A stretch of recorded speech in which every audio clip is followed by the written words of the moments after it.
All right, hi, good afternoon, everyone. Thank you for joining us. Before we begin, just a precursor, we are fully aware that we are the only one between you and lunch, so we'll keep it short and relevant.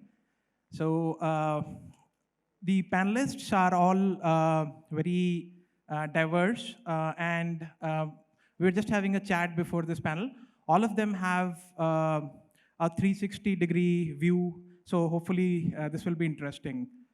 Just to sort of recap, the panel is about how digitization is panning out for two-wheelers, three-wheelers, commercial vehicles, and particularly what are the use cases and evolutions in tech that we are seeing across the value chain. So we'll keep it casual. Feel free to ask questions after we're done. We'll try to keep about 5 to 6 questions kind of buffer towards the end of the panel. So with that, let me open it by talking about the app ecosystem, which is we've seen a lot of increased penetration for the last 3-4 years at least. So whether it's better riding conditions, enhanced safety through tech advancements. So one often thinks that will this lead to an integration of two-wheeler, three-wheeler, and EV app ecosystem? And are there any wide avenues which this will unlock for future? Just passing it on.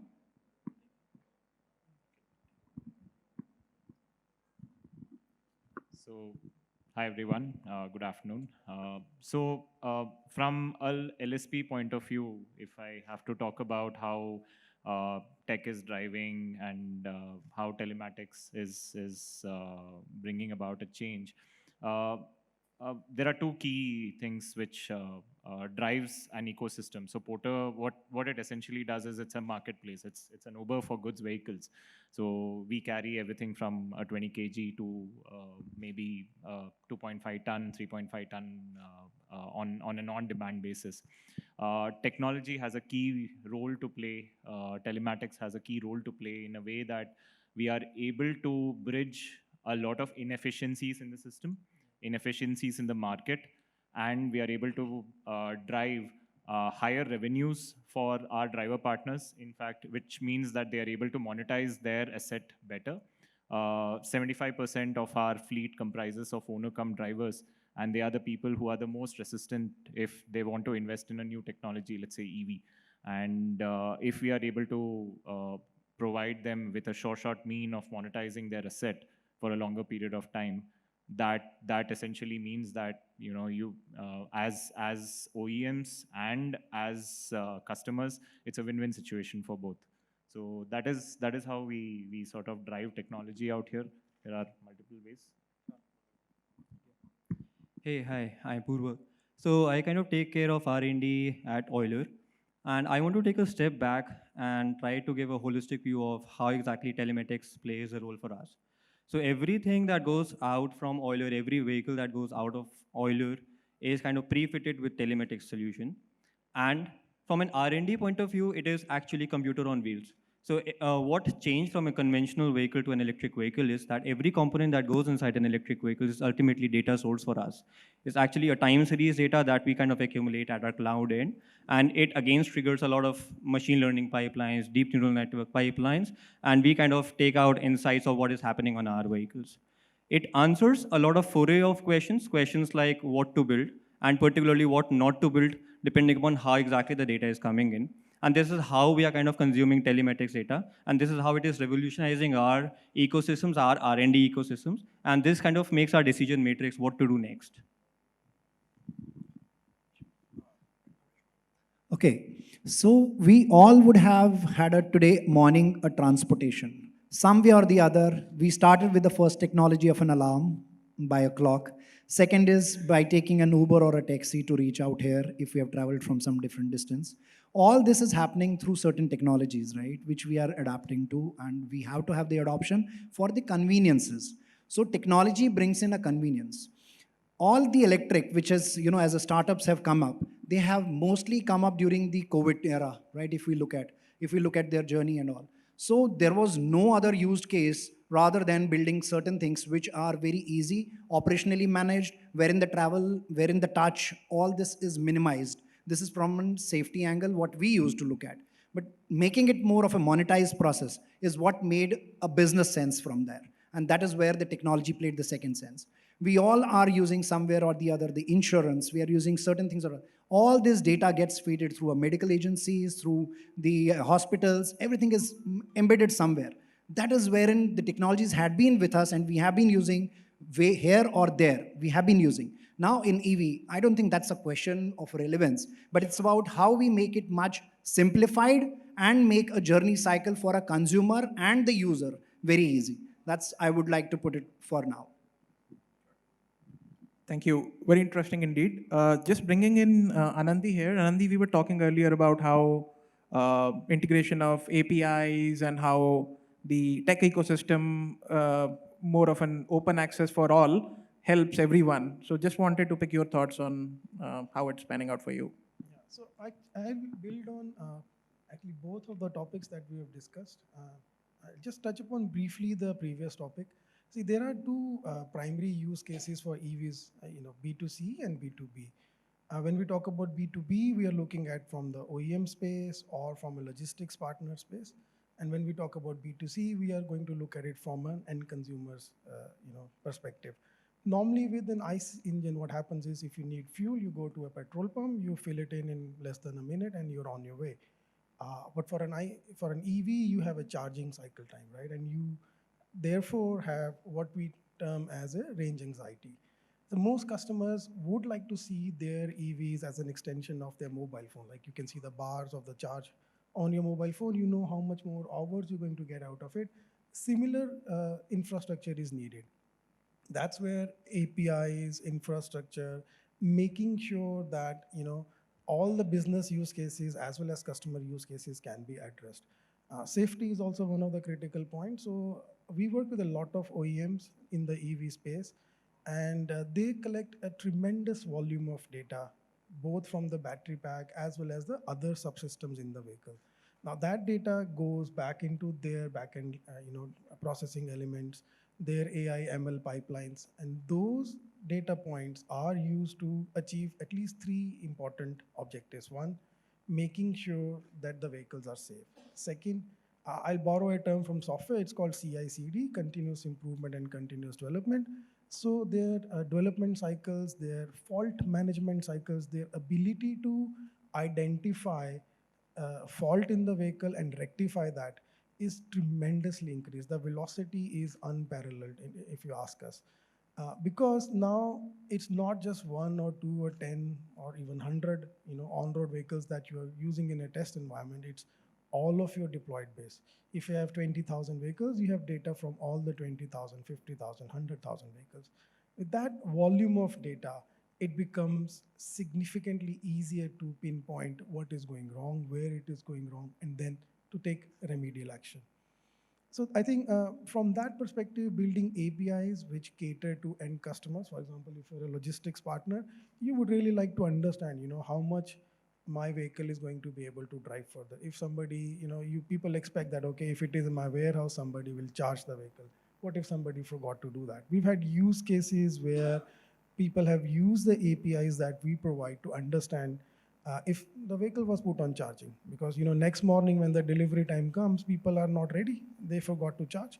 So those kinds of use cases that are not really popular with ICE engines are suddenly at the forefront. So APIs, building data pipelines, they are very, very critical here.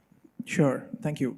Manish, just bringing you in here, and so you might want to just introduce a little bit about your organization, and I also want to request some view on, so because tires, the cross section between OEMs, users, a lot of data being generated, probably we don't see that.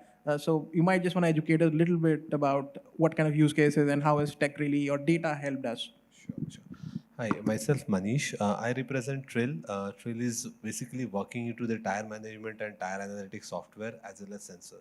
So just to adapt to the API sharing and all that part. So basically tire is something majorly in the commercial vehicle becomes just a commodity.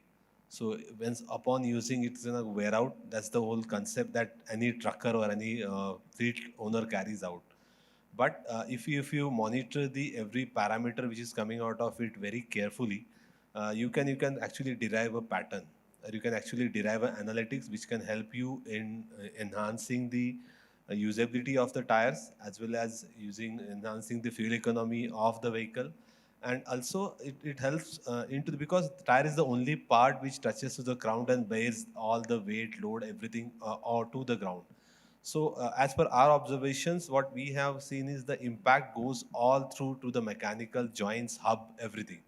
So that's how these data which we are collecting from the vehicle comes into the picture, and then it helps to transporter as well as fleets to make a decisions. So there are few case studies like he has shared about the API sharing. So this has become a necessity. In IC engine, rightly he mentioned that we missed or we have not that ecosystem in picture where this data will be available for the world. So we need a evolution or the revolution which has happened with the UPI, that you have one QR code which can be used for the Beam, Paytm, PayU, all the guys are using. So we need a data bank. That data bank over the period of time will be useful right from the puncture guy to the OEM. So, and that's how the ecosystem that currently these guys, gentlemen, are working on. So down the line, 3 years, if any service guy wants to collect the data, it's a pay-per-use. He can subscribe his technology, he can subscribe their parameters, and he will be available on that platform to make a decision or make his services available to the end customer. So this whole ecosystem can be digitized with the help of these gentlemen who are into the core softwares, and will be one part of that particular ecosystem. Sure. Thank you. That makes sense. And so the idea is that we have a open network. It works for all. But that sort of has always scared OEMs, and there's always a concern. Hey, what's going to happen to our data? Are our competitors going to use that too? Is this data getting anonymized? What happens to data security? Just passing this around, probably we could share some thoughts, because the benefits far outweigh the risks, and with proper risk management, this can be mitigated. But just wanted to hear how it's what are still some of the elementary challenges you feel working with data, and probably other value chain players getting a little jittery about it.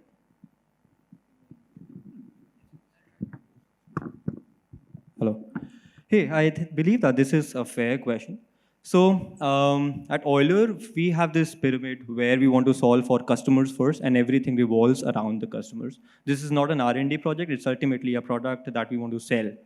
So we are integration friendly. By integration friendly, I want to take a step back and mention that we have open APIs for people to come and integrate. I believe that we have great aggregation platforms out there, and people like these platforms will definitely use these APIs to consume this data format. And rightly said that we need to make sure that this data is protected enough, that this is kind of not open for others to use, while we have authentication mechanisms in the middle to make sure that this is over a clean channel, that this data exchange happens over a clean channel always.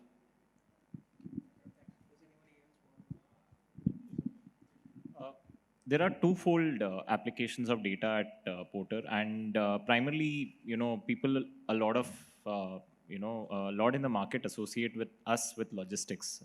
So we are just not a logistics service provider, but we are a tech company at first.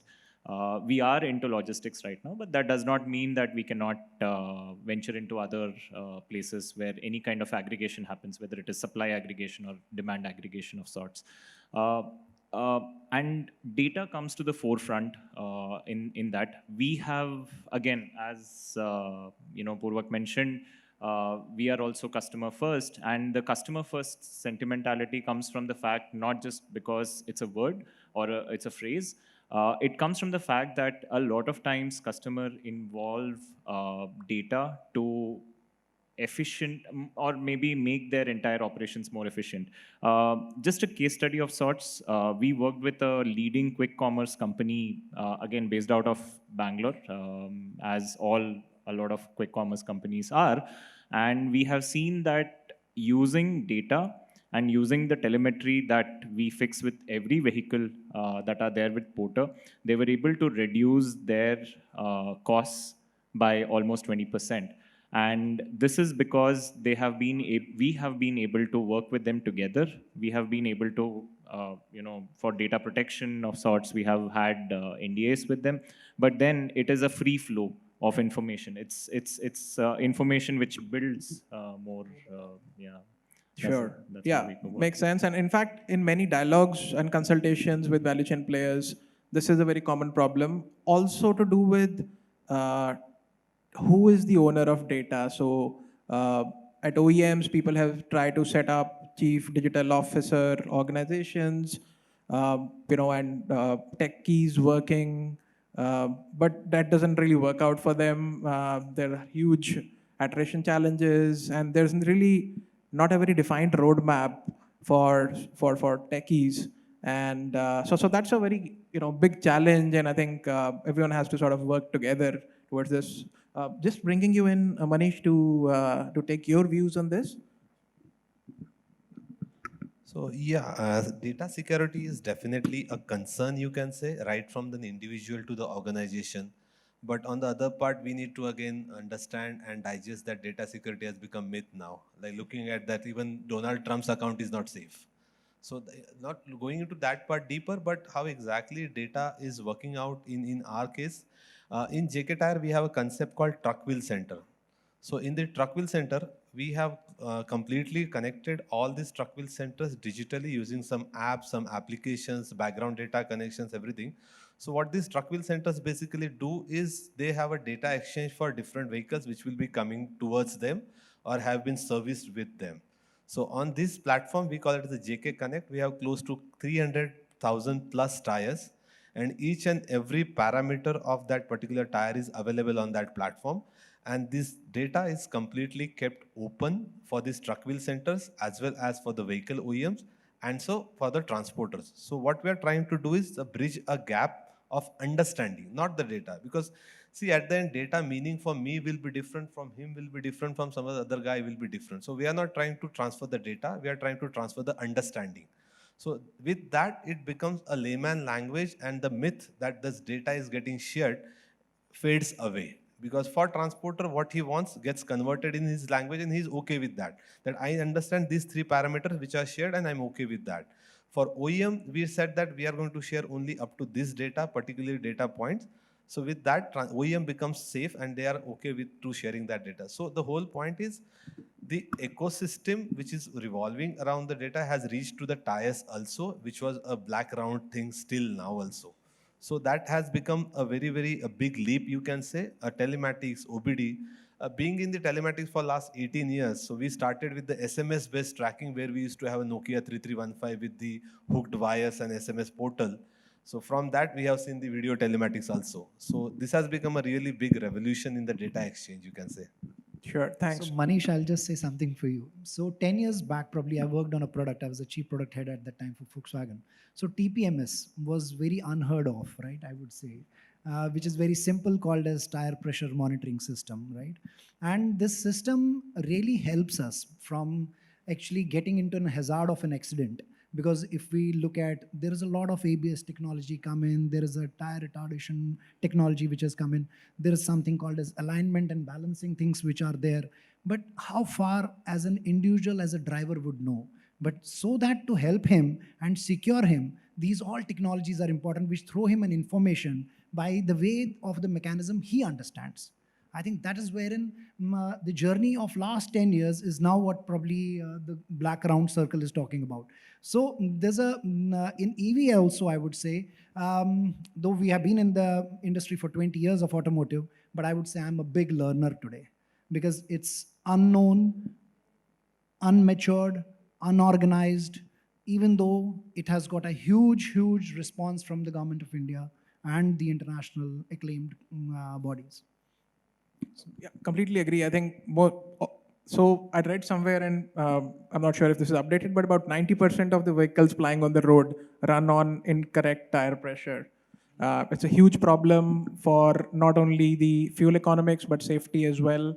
And then in terrains where we have either very hot asphalt or very cold temperatures, it's an added problem of safety or gradability, etc. as well. So In India, we are even not aware of probably the winter tires and the summer tires. absolutely. So yeah, just bringing in you, Anandi. So data security. How can we bring comfort to the ecosystem owners that hey, probably there's more to do what's right with data than what can be wrong with it. So just some thoughts on that. I mean, I would add on to what Ambrish earlier pointed out that if Donald Trump's data is not secure, then nobody else's is going to be. But having said that, we still need to, draw a line somewhere. We need to say that, okay, this is acceptable and this is not acceptable, because then, otherwise it's just wild, wild west.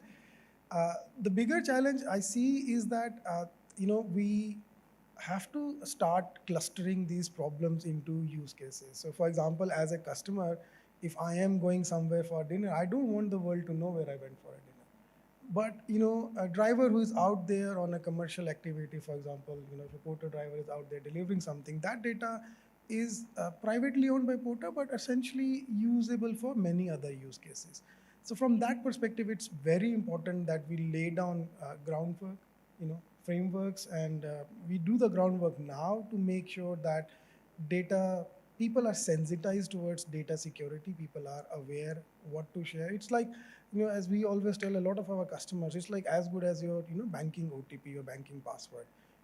There are bad actors who can use this data in whatever way they feel like using. So it's very important to ensure that the industry lays the groundwork. OEMs need to play a larger part, and larger businesses, people who are using this data, also need to contribute to that. Makes sense, right? So I think better data protocols, better security protocols, and harmonized across value chain players probably will help. Just moving on further on the use cases part. So we are probably going to witness the Internet of Things of automotive as well. Everything's getting connected, tires are getting connected.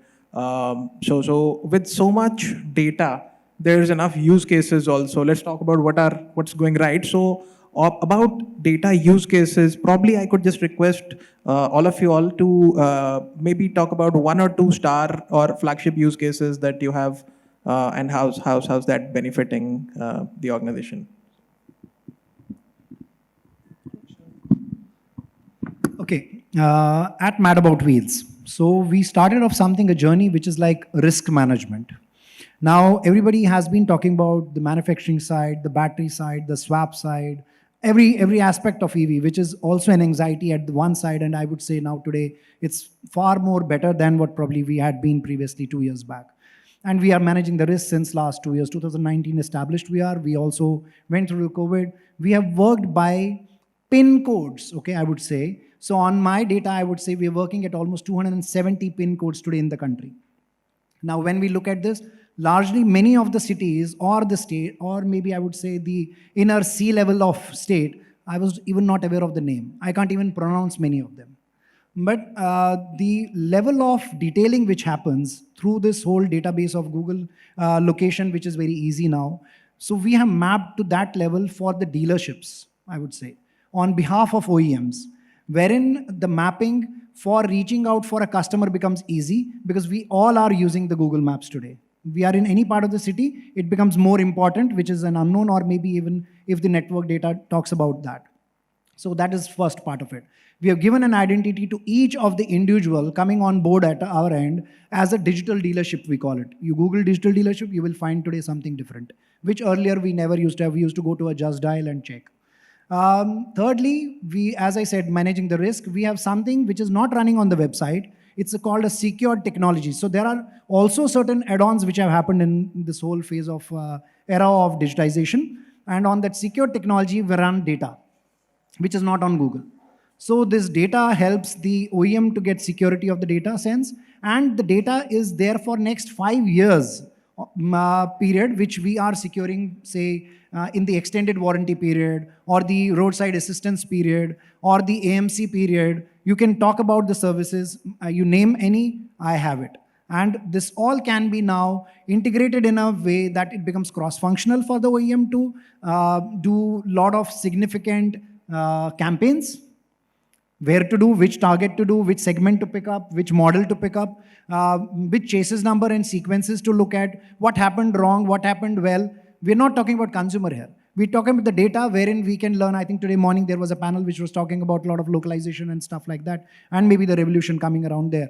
That's the data where it helps. That's wherein the claims come in. That's wherein the motor significance comes in. That's wherein the controller significance comes in. We have immense number of people who are displaying certain equipments out here.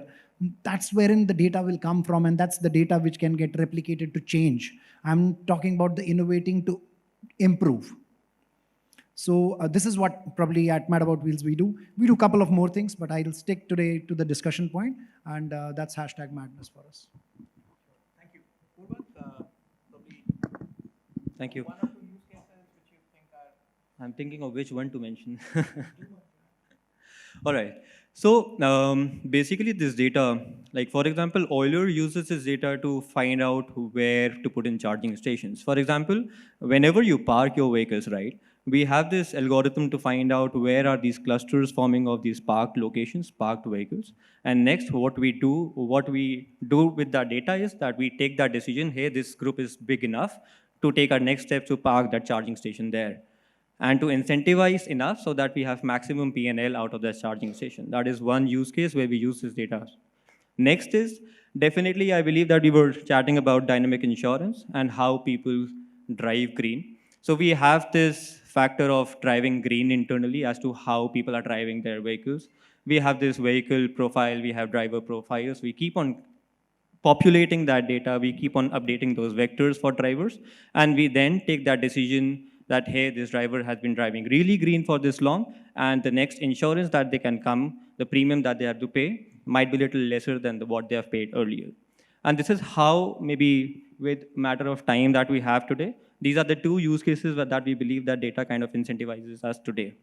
Sure. Thank you for elaborating. Yeah, that makes sense. And like earlier we were talking, the sort of anxiety about residual value of electric vehicles gets covered. I think the kind of data which exists with with the EVs on BMS, on suspension, or everything else, it's just out there. You can practically put a model and put some extrapolation loading and find out exactly what's the condition, unlike ICEs where it's still a little wishy-washy and you have to sort of approximate. So I think, and underwriters at financiers are generally uncomfortable with EVs.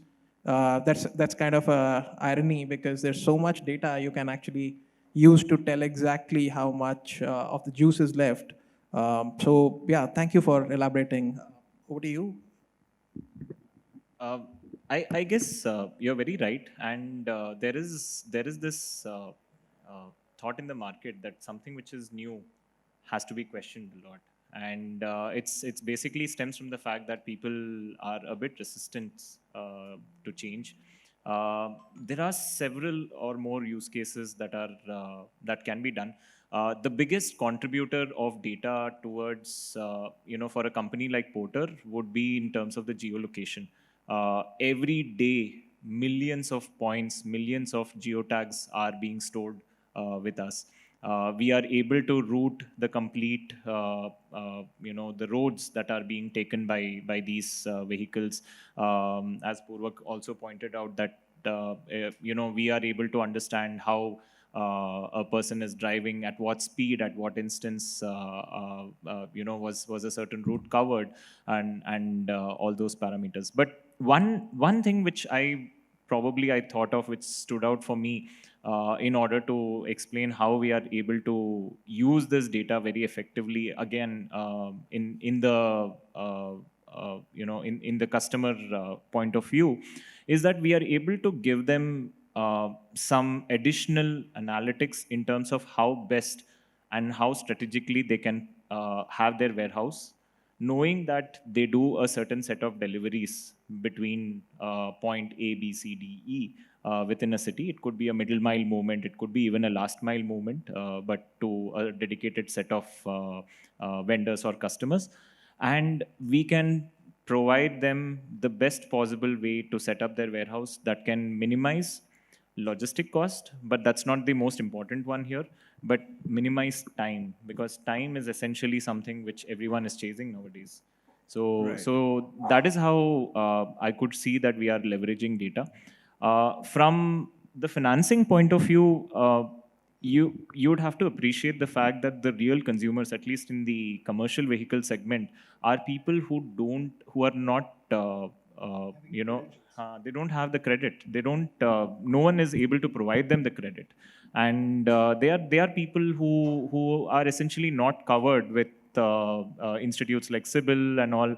They don't have the ready availability of data to underwrite, let's say, loaning of a certain asset to them, and that extends from a two-wheeler to a three-wheeler, and a three-wheeler is a pretty asset heavy, and it there are certain costs that are involved to it. So it's a compounding problem. You have financiers who are very skeptical about the product, and then you have financiers who are skeptical about the people who are using the product. So that's something where Porter is trying to minimize that kind of a risk. We are able to provide the kind of data, the monetization strategy, the ability for someone to be able to tell that yes, by using a certain asset class for X hours a day for Y days in a week, he is able to earn this much, and thereby lays the capacity to repay any interest for that particular asset. Thanks. Yeah, makes sense. And in fact, all the more for us in India. So, at the risk of sounding a little forward, I would say that we are a low trust society.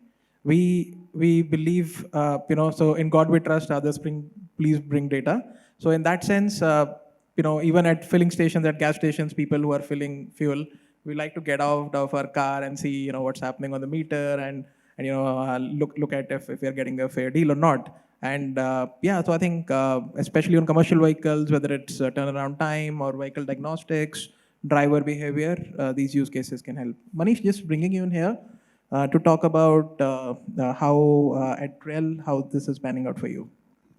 So in this, I would like to mention we work in two different, you can say, verticals: a consumer-centric vertical as well as the commercial vehicle or the enterprise segment vertical.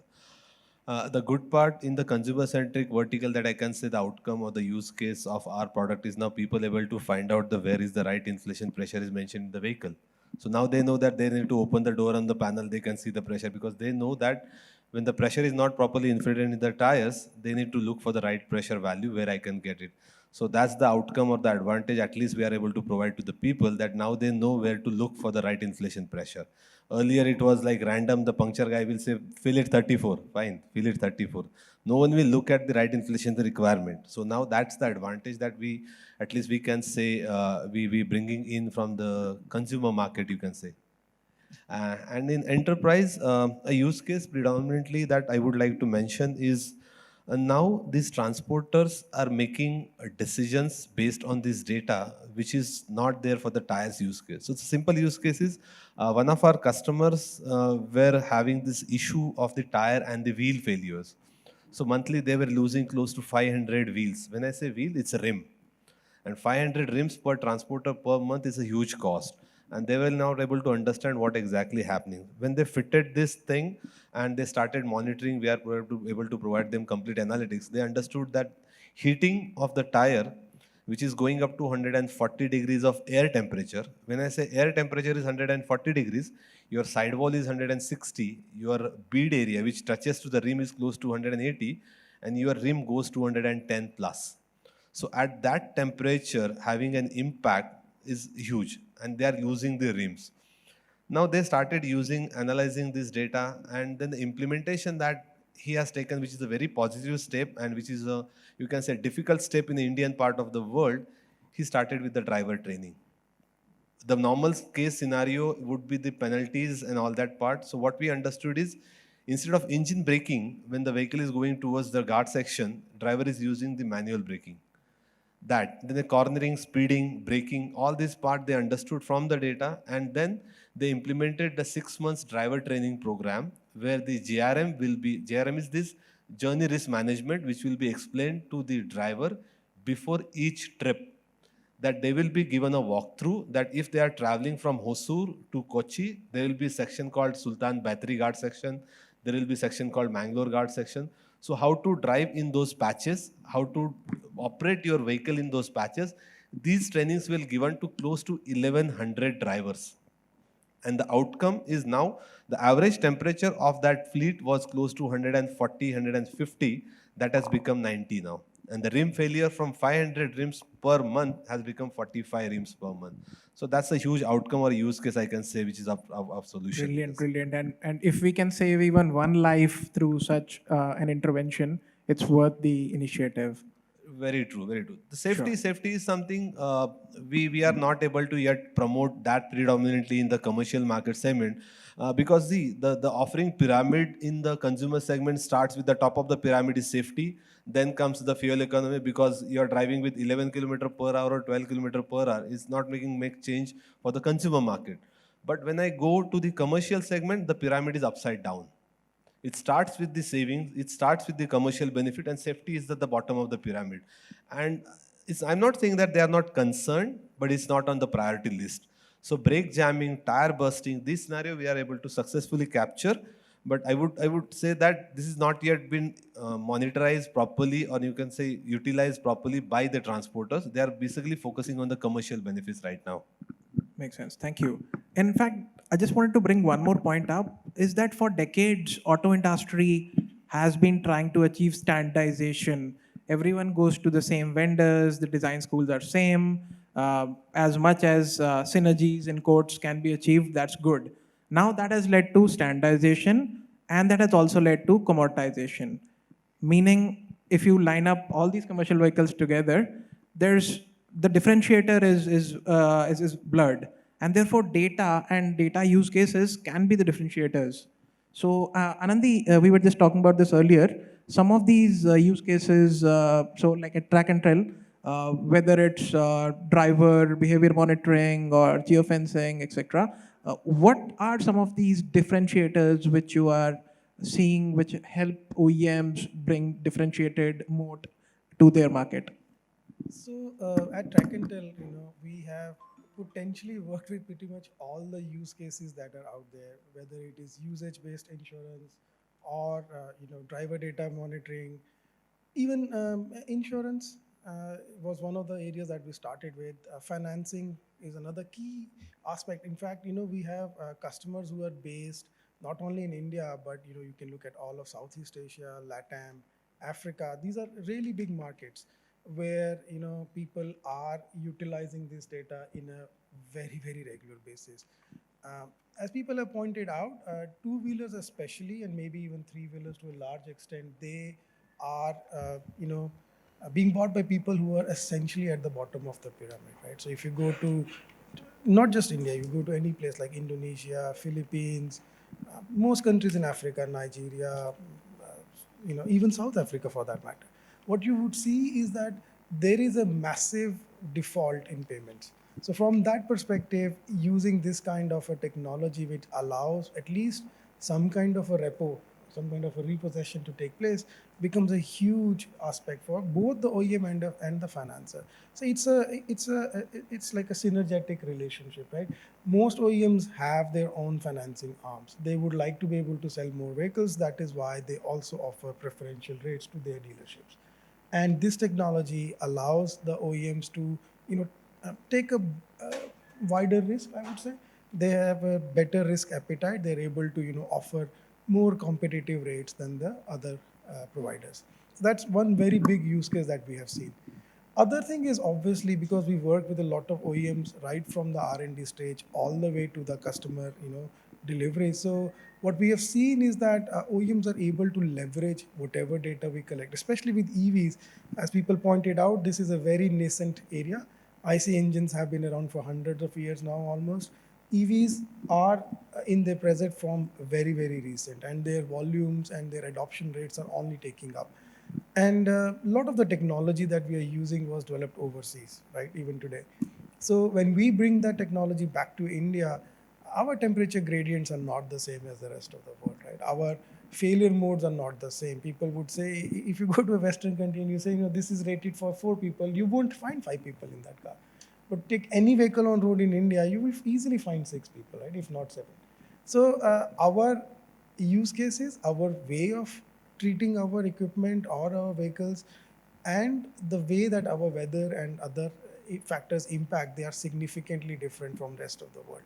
So using the data off the shelf from other countries is a big fallacy for us. We must capture. We are capturing this data. We must use this data and make sure that our technologies have a different trajectory than potentially rest of the world. I think that's one of the things that we have taken, where our customers, especially some very large OEMs, they have been using this data for massive improvements in their products, and it's reduced the product development cycle significantly. Sure, thanks. Yeah, makes sense. A lot of players try to do a plug and play in India. Hey, it works in Berlin, so it will work for us, and they learn the hard way. So, absolutely makes sense.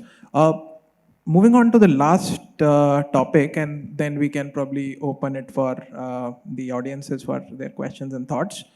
I also wanted to touch a little bit about, besides product, we've seen digitization happening across the customer journey, whether we talk about sales, pre-sales, after sales. So right from brand discoverability to digital sales. Amresh, you were talking a little bit about it, and we'll circle on that.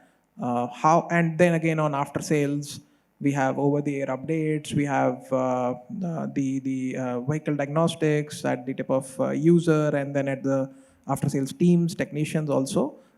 Just wanted to hear a little bit about how this has been in the customer journey, what has changed, and how is it making our lives better? It's a very, very important question. Maybe probably I would say in most of the conferences never talked about. What happens to us is like we all are in a race of maybe putting our product into the market and giving it to the offering as whatever best we can say as a product to the customer, and consumer gets attracted to it. In IC engine, there is a regime, what we call as a process of, every 5,000 kilometers or a 10,000 kilometers or a 15,000 kilometers, there's a predefined service. And in EV, we don't see such, or we see that there is something, aisa hona chahiye, right? This is what is probably we are currently decoding. Now, if data makes it more easier, I think then becomes a little sense of putting some, plugs into the picture. We didn't had the manpower on ground when I looked at the service, right?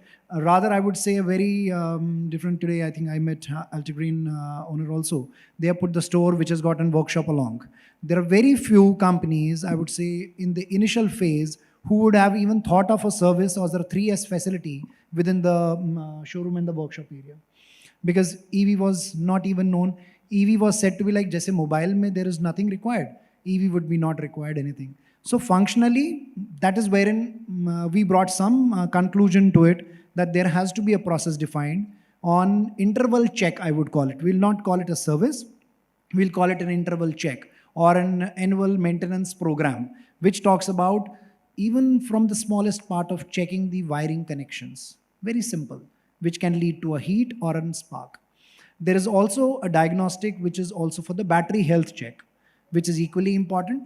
We say that every time we do raat mein, I think everybody is charging phone in the night. We just keep it over there. So in battery, in EV, we can't do that. I think that is wherein the change comes in, and we have to bring that change from here. So we have to even look at even house, your battery at home.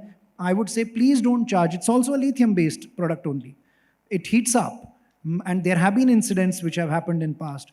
Google them out, you understand. That's the risk.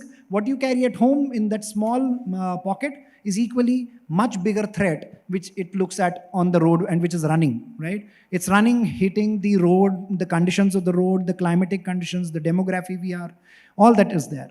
And this leads to every customer is unique in this case now. Because it's not about just using a mobile for a day. It's about driving abilities of each individual is different. That's why my car needs a service at 5,000 and somebody's car needs at 15,000. So this data helps in. The dealer is given these trainings at the on ground, and that's wherein we pick up the action points. You will see some campaigns coming very soon, which we are building up, and that will happen. Sure. Does anybody else want to take this as well? So apparently, this space is so nascent. We got this feedback from one of our customer where he was curious to know if there's a breakdown, does an electrician needs to fix that vehicle or a mechanic needs to fix that vehicle? So this particular space is so nascent. And I just want to touch the OTA point that you mentioned. Apparently, every component that goes inside a vehicle is kind of OTA compatible today. I'll give you a very curious experiment that we had. So usually the throttle on in an electric vehicle is usually higher than a conventional vehicle. So people, if you think of a three-wheeler or a two-wheeler, when drivers drive it, they have this sudden jerk when they drive it, right? So out of data, when we say that people are kind of applying brakes while driving so that they have this usual linear propagation of driving. So we analyze this data and made sure that we push back OTA so that they have a play in the brake and also to kind of tune down the throttle so that a better experience. So this is how we are kind of using data to make sense and pushing back data, which is the most important part of it. We collect data, analyze, and push back so that the experience ultimately kind of impacts the customer. Sure. So today, we all stand at the signals. How many of we actually switch off the vehicle? None of us, right? Almost. I'm a part of it. In EV and in scooters especially, what does a driver do? A rider is always doing accelerating, right? So that his vehicle is always started. That's the mindset we all are coming from. In EV, if we do that, the vehicle is going to move very simply, right? There is no other mechanism to that. It's just it's meant like that. The technology is said to be like dabaya, chalo. So what he's doing while he's doing that, he's braking also. Now that's an impact. That's an retardation impact in terms of generating the heat, and also battery consumption, which is at the max. And we say that 65 kilometers or 100 kilometers it should run. How can it be like that? So these are a lot of transitions which we all have to go through. We are now digital cannot help it. Let me be very fair. It's now we have to educate. I think education is the very big thing which is going to come up. But the data will make that education platform very well for the trainers to talk about. And that's a small touch I just. Sure. Thank you so much. I'll Yes. just add one very interesting anecdote here. See, Yeah. normally with an ICE engine, right, we always go to a fuel pump, right? And when we're at the fuel pump, we'll get the tire pressure checked also. With an EV, you never go there. You either charge at home or maybe sometimes if you need a fast charger, you'll go there. So what typically ends up happening, which one of our OE customers realized very late in the game, was that people were not filling up the tires at all for months. And they were saying, oh, I'm not getting range, my vehicle is feeling a little wobbly, this is not right. They'll go to the dealership and complain to no end. And dealer's like, acha sir, aapne tire pressure kab bharwaya tha? Right, so- Okay.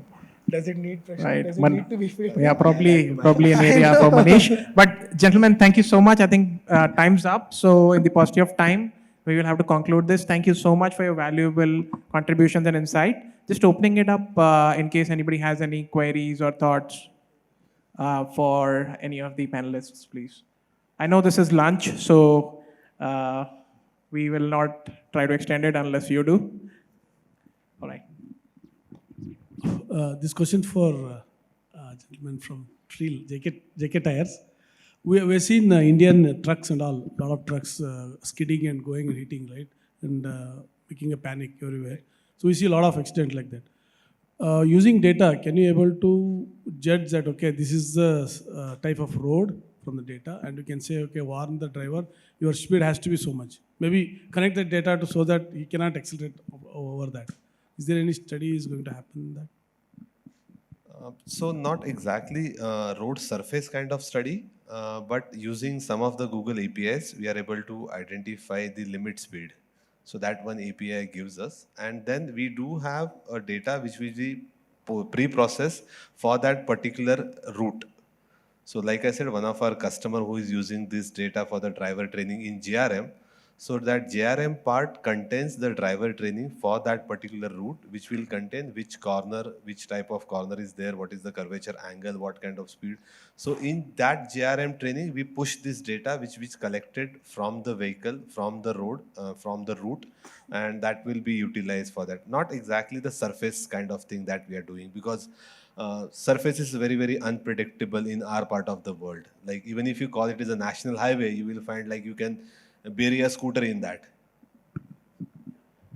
I was thinking in the sense like automatic, when the vehicle is going, because your manufacturer of tire able to sense, the technology now, able to tell that, okay, based on the friction, other things you can predict, okay, because of this load, this, that all, the driver should know. Or maybe give automatic signals to the engine, other things, the OEMs, so that the speed automatically controls, something like that. See, the road conditions in India are changing every day. It's very difficult to predict that. We are not sure whether the pothole will come tomorrow after the rains or not. But the data talks about, the tire, what Sir was talking about is like, the data talks about whether the load what he's carrying at, whether that is good to carry on the road at that speed or not. That data can come in. He can also know the limit of the, like there is a curve ahead and other things. That is what the data can talk today. But predicting the road, predicting that, probably that's still... No, I am talking about the active data. See, that's what I'm just trying to understand. See, data is something which... Sorry to interrupt. In the limited amount of time, then maybe we can take this offline. I'm just getting stares already, so let's close it and proceed for lunch. Any concluding thoughts from you? Great then. Thank you so much, everyone, for your time. Appreciate it. Thank you so much, everyone.